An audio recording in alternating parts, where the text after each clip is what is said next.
tradisi untuk mengambil impun. Biasanya munculnya tuh tanggal 25.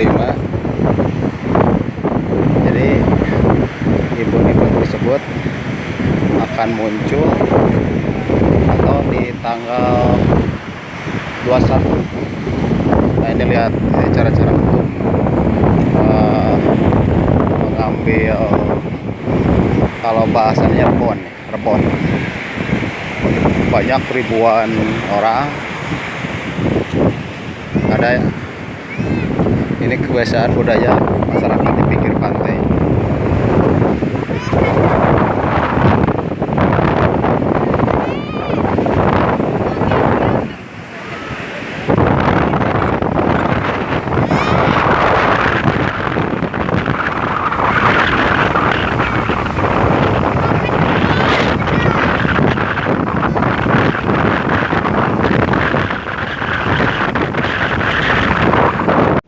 Nah, kita lihat rebon-rebonnya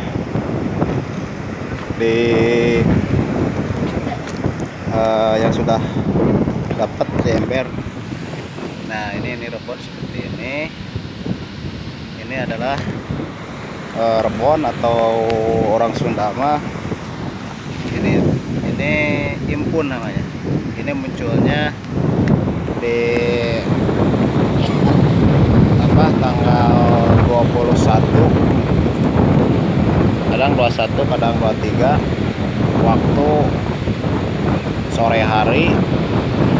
Karena sore hari itu airnya pasang, jadi si rebon tersebut itu bisa ke pantai. Nah, ini cara mengambilnya pun ini pakai lamit, ya seperti itu.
Yeah.